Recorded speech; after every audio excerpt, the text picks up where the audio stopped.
RCB అదుర్స్ రెండోసారి IPL cup సొంతం. ఫైనల్లో 5 వికెట్ల తేడాతో గుజరాత్ పై గ్రాండ్ విక్టరీ. 75 రన్స్ తో king Kohli batting show. IPL 19లో defending champions Royal Challengers Bengaluru మరోసారి అద్భుతం చేసింది. ఎన్నో ఏళ్లుగా ఊరించిన మెగా కప్ను వరుసగా రెండో ఏడాది ఒడిసి పట్టుకుంది. సమవుజ్జీలు సమరంగా సాగుతుందనుకున్న మెగా ఫైనల్స్ ఏకపక్షంగా మార్చేస్తూ ఖతర్నాక్ ఆటతో చెలరేగిపోయింది. Chase master king Virat Kohli 42 బంతుల్లో 9 ఫోర్లు 3 సిక్స్లతో 75 నాట్అవుట్. క్లాసికల్ ఇన్నింగ్స్తో ప్రిన్స్ శుభ్మన్ గిల్ సేనకు చెక్ పెట్టాడు. దాంతో ఆదివారం అహ్మదాబాద్లోని నరేంద్ర మోదీ స్టేడియంలో జరిగిన మెగా ఫైట్లో ఆర్సీబీ 5 వికెట్ల తేడాతో గుజరాత్ పై గెలిచింది. ఇది అసలు కప్పే ఈసారి కప్పు నంబే తోటి 17 ఐపీఎల్ ఒక్క కప్పు లేకుండా ఇటు 18, 19 2 కప్పులు వరుసగా ఆర్సీబీ గెలిచింది. ఫ్యాన్స్కు ఇక మామూలు ఆనందం కాదు అది. Right, congrats to RCB team.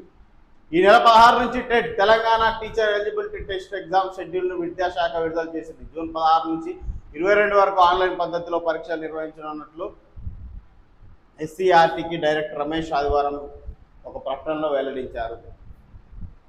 Ground water danger bell విచ్చలవిడిగా తోడేయడంలో హైదరాబాద్ టాప్. మనకన్నా ఢిల్లీ, ముంబై, బెంగళూరులే బెటర్. కేంద్ర జలశక్తి శాఖ డైనమిక్ గ్రౌండ్ వాటర్ అసెస్మెంట్ రిపోర్టులో వెల్లడి. 32 ప్రాంతాల్లో తీవ్రంగా సమస్య. 15 ప్రాంతాలు ఓవర్ ఎక్స్ప్లాయిటేషన్ కేటగిరీలో, మరో 8 ప్రాంతాలు క్రిటికల్, 9 ప్రాంతాలు సెమీ క్రిటికల్ విభాగాల్లో. ఏటా నగరంలో 6.16 కోట్ల క్యూబిక్ మీటర్ల మేర గ్రౌండ్ వాటర్తో తోడిస్తున్న జనం. రాష్ట్రంలోని 78 ప్రాంతాల్లో ఫ్లోరైడ్ సమస్యలు, ఖమ్మం, నల్గొండలో ఎక్కువ.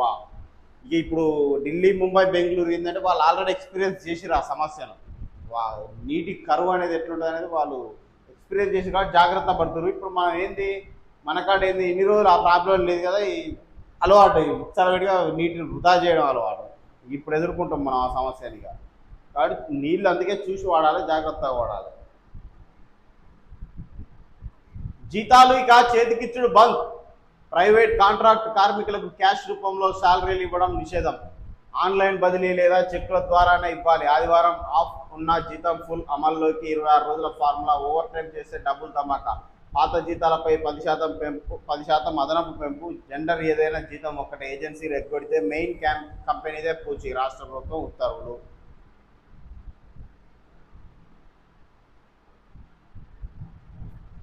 ఢిల్లీలో కుప్పగూలిన బిల్డింగ్, 6 మృతి. దక్షిణ ఢిల్లీలోని సాకేత్ మెట్రో స్టేషన్ సమీపంలో శనివారం రాత్రి 5వ అంతస్తుల బిల్డింగ్ అకస్మాత్తుగా కూలిపోయింది. ప్రమాదంలో 6 చనిపోగా పలువురు శిథిలాలు కింద చిక్కుకున్న సమాచారం. ఇప్పటికీ రెస్క్యూ సిబ్బంది 10 మందిని రక్షించారట. డిగ్రీ, పీజీ కాలేజీల సెలవులు పొడిగించిన వర్సిటీలు. రాష్ట్రంలో ఎండల తీవ్రత దృష్ట్యా డిగ్రీ, పీజీ విద్యార్థుల వేసవి సెలవులను పొగిడిస్తూ ఉస్మానియా తెలంగాణ, పాలమూరు మహాత్మా గాంధీ వర్సిటీలు నిర్ణయం తీసుకున్నాయట. జూన్ 1 నుంచి కాలేజీలు తెచ్చుకోవాల్సి ఉండగా ఎండలు, వడగాల్పుల తీవ్రత ఎక్కువగా ఉండడంతో జూన్ 6 వరకు పొడిగించారు.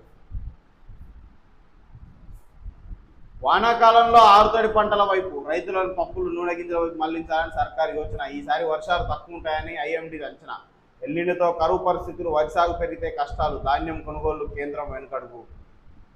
హ్యూమ్ రోడ్లకు లైన్ క్లియర్. 5% ఎక్సెస్కు టెండర్లు ఫైనల్. ఫలించిన ప్రభుత్వ యత్నాలు. ముందుకొచ్చిన 13 సంస్థలు. మరో 3 సంస్థల్లో R&B చర్చలు. 5% ఎక్సెస్ జీవో జారీ. రేపో ఎల్లుండో అగ్రిమెంట్లట. రైట్, ఇక వానాకాలం ఆరుతడి పంటల వైపు కూడా ఆలోచించాలి రైతులు కూడా. ఇప్పుడు మీకున్న భూమిలో ఈ వరే కాకుండా వేరేది ఏది ప్రత్యామ్నాయం ఏమైనా ఉందా, బెటర్ ఆప్షన్ ఏమైనా ఉందా, కొంచెం కష్టపడితే అని ఆలోచించి ఆ దిశగా పోవాలి. అంతసేపటికి మనం ప్రభుత్వాల మీద కూడా ఒత్తిడి పెట్టడం కరెక్ట్ కాదు. ఇప్పుడు ఉన్న వరే కొనట్లేరు. ఇంక ఇప్పుడు ఎల్నినో ప్రభావంతో వర్షాలు తక్కువ ఉంటాయట. మరి దానికి అనుగుణంగా ప్రభుత్వం సూచించిన విధంగా పంటలు వేసుకోవడం బెటర్. ప్రత్యామ్నాయ దిశగా పోవాలి. ఇది దొరకనప్పుడు ఆలోచిస్తే ఈ జనాల తినే అలవాట్లు కూడా మారిపోతున్నాయి. వరి తగ్గించి చాలామంది రైస్ తినట్లేరు, ఒక పూట తింటున్నారు అంతే. ఇక 3 పూట్ల రైస్ అనేది చాలామంది తినట్లేరు. 2 పూట్లు తినేటోళ్ళు కూడా తగ్గించారు. ఇక వేరే ప్రత్యామ్నాయాలు ఎన్నుకుంటారు. ఆరోగ్యపరంగా కూడా అంత మంచిది కాదని.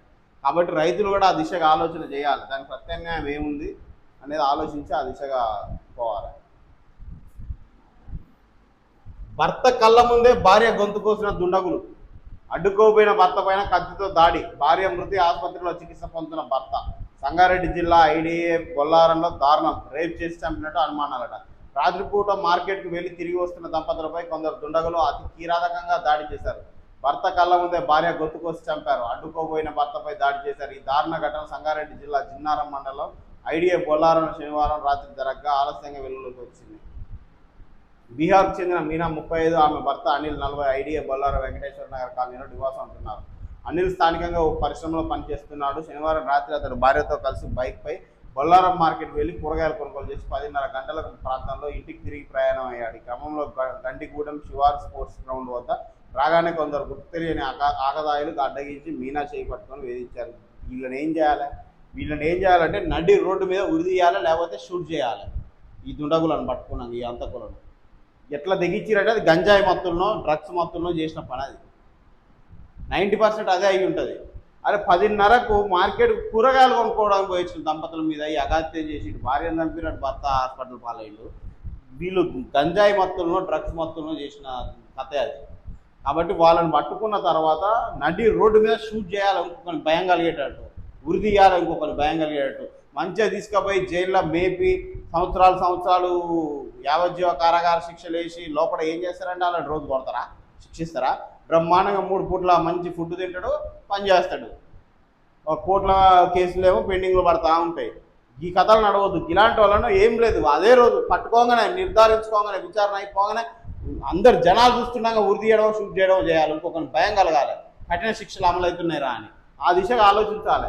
ఇంత దుర్మార్గం ఆ అపరిశుభంలో నా దంపతులు కూరగాయలకు పోయి వస్తుంటే ఏందన్నట్టు ఎవరైనా ఒకడు ఎంతమందిని ఆపగలుగుతాడు? ఒకడు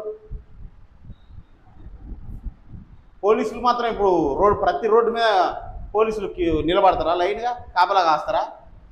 సీసీ కెమెరాలలో చూసి వాళ్ళని పట్టుకున్నా కూడా సీసీ కెమెరాలు ఆపుతాయా ఆ అఘాయిత్యాన్ని? వీళ్ళకు కఠినంగా శిక్షిస్తేనే ఇంకొకడు అలాంటి తప్పు చేయాలంటే భయపడతాడు.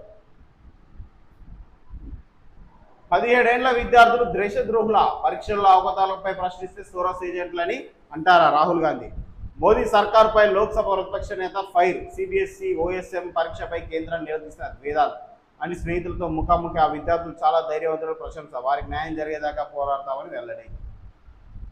స్కూల్ ఎడ్యుకేషన్లో భారీగా బదిలీలు. అటెండర్ నుంచి అడిషనల్ డైరెక్టర్ వరకు స్థానచలనం. రాష్ట్రంలో తొలిసారి నాన్ టీచింగ్ స్టాఫ్కు ఆన్లైన్ బదిలీలు. 1000 మంది దాకా ఉద్యోగుల మార్పు. ఉత్తర్వులు జారీ. సమగ్ర శిక్షణ. ఏఎస్పీడీగా శ్రీహరి, ఏఎస్సీ బోర్డు డైరెక్టర్గా Lingaiah.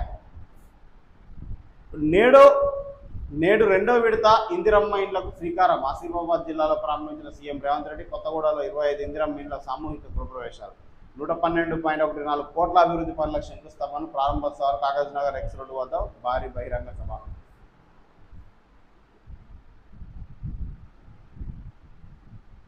Ground water danger Wales అట. ప్రతి ఒక్కరు చాలా జాగ్రత్తగా వాటర్ను ఆచితూచి అవసరాలకు అనుగుణంగానే వాడుకోవాలి. సార్ పేరిట ఓట్లు తీసేస్తున్నారు. ఓట్ల తొలగింపు బీజేపీ పిరికితనానికి నిదర్శనం. ఎంపీ గడ్డ వంశీకృష్ణ. ఓటు చోరీని రాహుల్ గాంధీ ఆధారంతో బయటపెట్టిన ఈసీ చర్యలు తీసుకోలేదు. నీట్ పేపర్పై లీక్లతో పిల్లల్లో భవిష్యత్తు నాశనం. పోలీసు కేసులుంటేనే లీడర్లు అవుతామంటున్న కేటీఆర్ వ్యాఖ్యలపై ఫైర్. ఆదిలాబాద్లో కాంగ్రెస్ బూత్ లెవెల్ ఏజెంట్ల సమావేశంలో ఇట్లా మాట్లాడారు అన్నమాట. రైట్.